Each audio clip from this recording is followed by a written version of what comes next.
E aí, pessoal, tudo bem com vocês? Gustavo Pazotto aqui de novo. Sejam muito bem-vindos ao canal De Olho no Jogo. Sextou, rapaziada. Bora falar sobre o que aconteceu de ontem para hoje, a coletiva de Abel, como eu já havia falado. Ele ia falar da arbitragem. Também podemos já ir projetando as rodadas dos estaduais do Brasil afora. E, claro, o momento torcedor que fica ali para a reta final do vídeo. Bora, então, falar de mercado da bola. Na verdade, tá pouco agitado, viu? O lateral Wendel, ex-Porto, já foi apresentado pelo São Paulo e já bidou, já pode jogar, já está inscrito no Campeonato Paulista, tem condições de jogar, mesmo porque lá em Portugal ele vinha sendo relacionado, então é um atleta que está em plena forma física, pronto para poder estrear pelo São Paulo, e a oportunidade pode ser neste final de semana. Já o Atlético Mineiro, tudo indica que vai fazer uma proposta por Rony, o atacante do Palmeiras, a pedido de Cuca. O Palmeiras está pedindo ali algo em torno de 36 milhões de reais para liberar o atacante. O que pesa é que ele, que hoje ganha na casa dos 1 milhão e 200 mil reais pelo Palmeiras, já deixou claro que o próximo clube que quiser contratá-lo vai ter que desembolsar 1 milhão e 600 mil reais. O Rony realmente acha que está valendo tudo isso, mas o mercado está inflacionado, então não é surpresa nenhuma que um atleta que tem um currículo bacana como ele criou aí no Palmeiras peça um valor tão alto assim. O Santos entrou ali na briga com o Botafogo, agora também fala-se no Palmeiras pelo jogador argentino Rollheiser, ex-Estudiantes, que hoje defende o Benfica, não tem muito espaço lá. Eu chamo o Benfica de cemitério de jovens promessas, né? Todo jogador que resolve ir para o time português nunca vinga. É muito raro um jogador que saiu aqui da América do Sul ter oportunidade e estourar no time do Benfica, né? O Botafogo fez uma boa proposta, o Santos financeiramente, com bonificação, metas atingidas, pode chegar a 71 milhões de reais, mas a diretoria do Peixe entende que o Benfica está começando a fazer um certo leilão pelo jogador e com isso pode se retirar dessa briga e quem sabe também tentar fazer uma proposta pelo Rony. A gente já havia falado sobre isso, né? Que o Santos tinha interesse no Rony outrora, mas deu uma esfriada a partir do momento que ele tinha ali um negócio encaminhado com o time do Catar,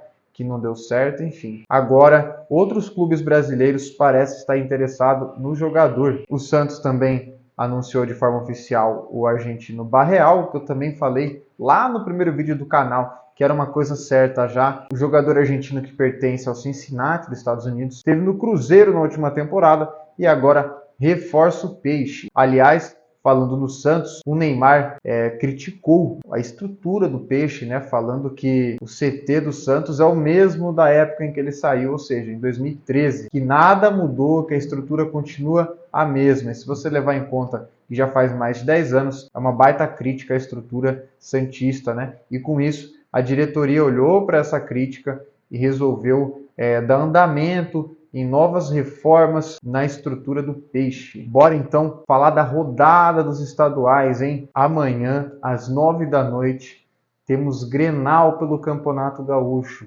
um dos maiores clássicos do mundo. Aqui no Brasil, sinceramente, eu tenho horas que acho que é Corinthians e Palmeiras, tem hora que eu acho que é o Grenal. É uma rivalidade absurda. As duas equipes muito bem no campeonato. O Grêmio vem de derrota para o Juventude por 2-0 e o Inter vem de vitória sobre a Avenida, mas um grande confronto. Vale lembrar que o último embate que teve de Grenal deu Internacional pelo Campeonato Brasileiro, venceu por 1-0 o Grêmio e vamos ver o que vai acontecer nesse grande clássico, né? Falando em clássico, no Campeonato Carioca, teremos Fla-Flu amanhã às 4h30. Flamengo que está voando, começando a usar o time titular e sobrando, né? Meteu 5-0 na última rodada, enquanto o Fluminense vem aí com moral, porque venceu de virada o Vasco, mas não tem uma boa situação no Campeonato Carioca. Agora teremos aí um grande Fla-Flu, um clássico sensacional, ou seja, amanhã é um dia muito bom para quem gosta de futebol. 4h30 Fla-Flu,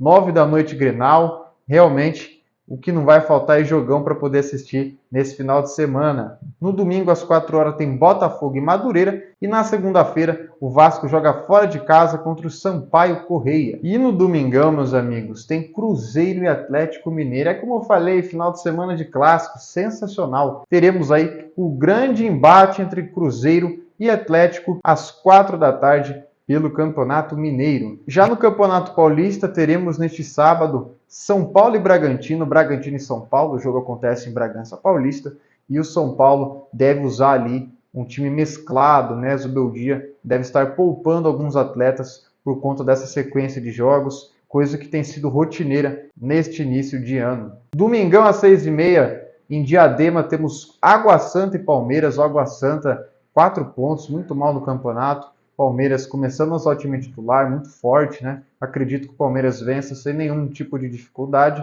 E o Corinthians joga às 8h30, joga em casa contra o São Bernardo, que é uma das sensações do Campeonato Paulista, né? Tá ali com 16 pontos, vem de um empate aí no final do jogo contra o Novo Horizontino, mas está ali no G4, né, da classificação geral do estadual. Então o Coringão enfrenta o São Bernardo, fechando a 8ª rodada do Campeonato Paulista. Bora falar agora de momento torcedor, rapaziada. Como eu havia falado aqui, era óbvio que o Abel Ferreira ia chorar depois da entrevista, falar que ele disse, ele falou que o Estevão foi impedido de poder pegar o rebote, né, do pênalti que ele perdeu, porque teve uma invasão na área, sendo que a regra diz que o jogador ele não pode estar com o pé à frente da linha. Se, por exemplo, o pé do jogador estiver atrás da linha e o corpo inclinado para frente, ainda assim não caracteriza como invasão. E várias câmeras mostraram que foi de fato o que aconteceu. O corpo estava inclinado,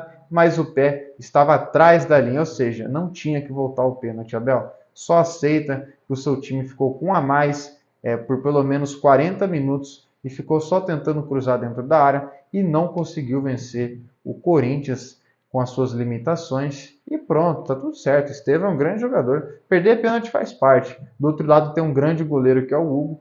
E é isso, mérito do goleiro e tá tudo certo. Ficou o debate, né? O debate rolou sobre o Klaus, a rigidez dele de repente no cartão pro Yuri. Eu falei aqui ontem, volto a repetir, está na regra. Ele pode dar o amarelo pro Yuri. O Yuri pagou pelo risco. Ele já tinha um amarelo por dar um chute na bandeirinha, que é aquilo, pimenta nos olhos dos outros é refresco.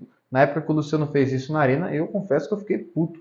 E ontem eu dei risada, cara. É assim que funciona o futebol. Mas, em todo caso, a gente já imaginava que ele fosse tomar amarelo. Já foi uma idiotice tomar esse cartão. Ele sabia que isso aconteceria.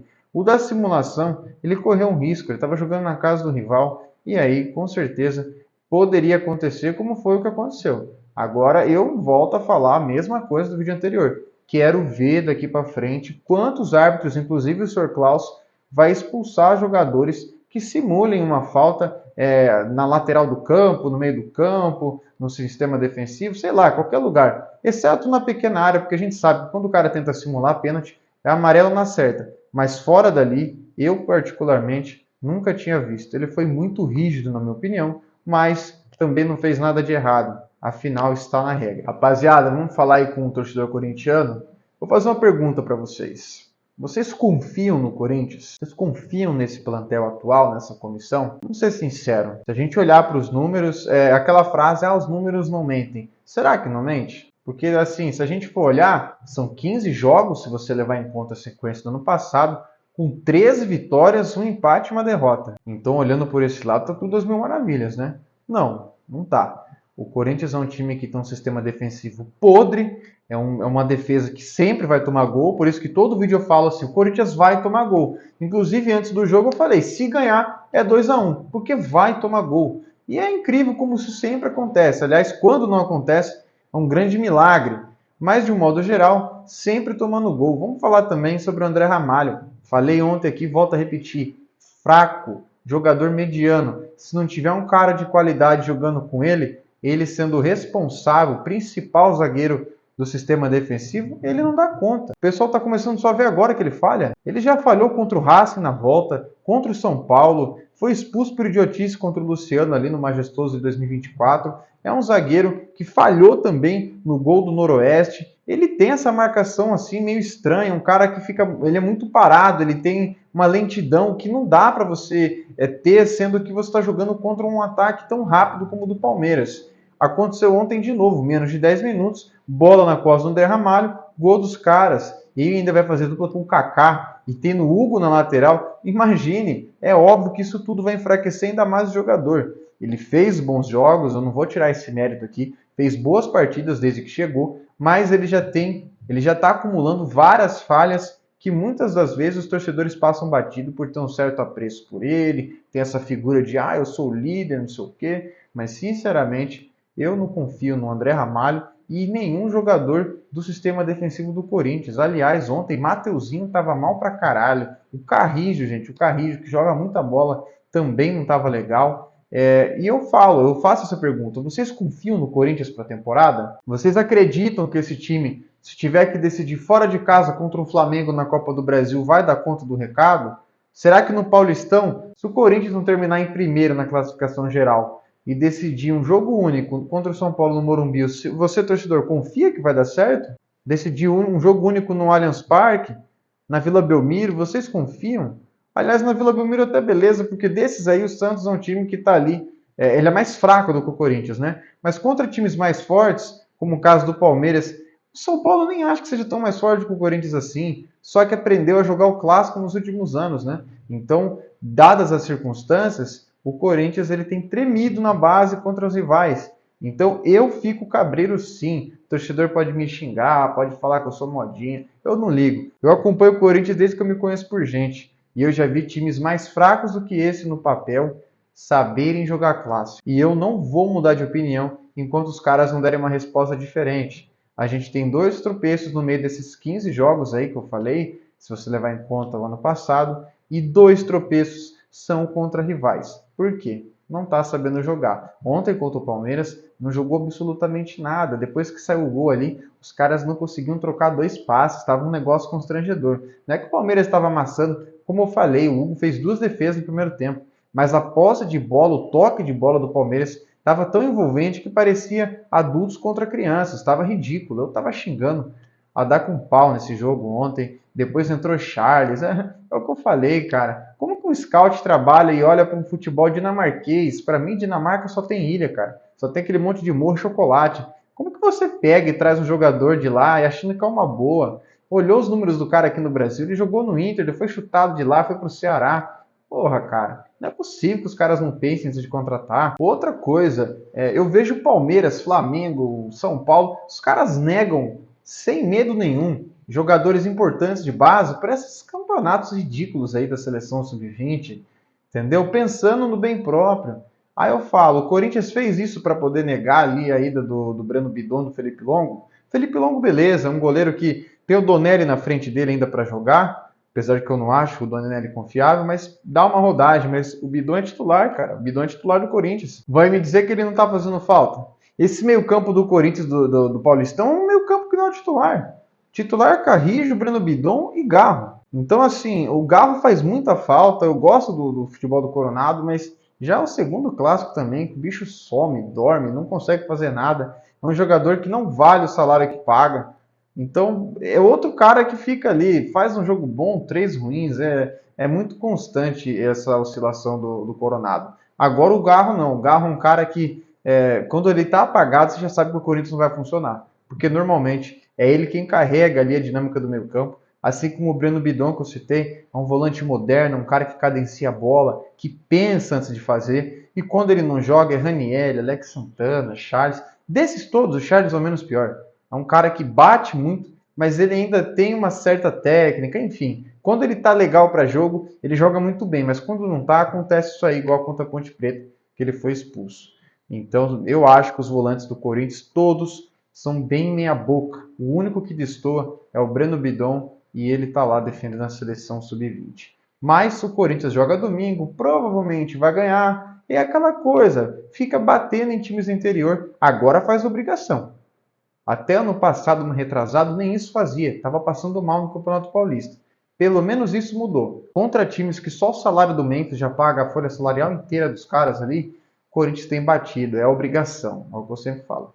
Não fica exaltando obrigação. Nossa, mas tá ganhando todo mundo do interior. Meu amigo, estadual é para isso. Time grande aqui, time pequeno ali. É normal que isso aconteça. Agora, quando chega mesmo os jogos que realmente importa, que o bicho pega, que exige força, que exige raça, o Corinthians não tem entregado nada. A gente não pode ser um time que só vença rival em casa ou então jogos que você saia na frente do placar. Saiu atrás, olhe lá, consegue empatar igual ontem contra o Palmeiras, porque normalmente nem isso tem feito, né? Você não lembra aí, o torcedor, lembra de algum clássico que o Corinthians ganhou de virada? Jogou lá no Allianz Parque, tomou 1 a 0, pum, virou, jogou no Morumbi, saiu perdendo, foi lá, empatou, virou. Eu não me recordo. Então, assim, ou sai na frente, ou não tem papo. Já era, perdeu, acabou. O torcedor, ele fica assistindo o jogo de trouxa. Então, eu falo mesmo, tô impaciente, cara, tô cansado dessa porra. Entendeu? É uma coisa que eu tô passando há anos. Não é possível que o torcedor olhe para esse tipo de situação e ache normal. É um número baixíssimo de vitória em clássicos. E não estou falando só de clássico aqui estadual, não. Você pega interestadual também, contra o Flamengo, o Corinthians pega o Flamengo. Não arranja nada. Faz muito tempo que a gente está perdendo para os caras em todo tipo de competição. Então, ou muda essa postura, ou aprende a jogar os jogos que realmente o time precisa estar ali, firme, forte, mostrar o poder da camisa, ou a gente vai morrer na praia, no estadual, na Libertadores, no Brasileiro, enfim. Em todo caso, vamos ver o que vai acontecer. O próximo desafio é domingo, e aí a gente vai analisar como foi o jogo entre Corinthians e São Bernardo, e segunda-feira eu volto aqui com vocês. Tamo junto, pessoal. Fui.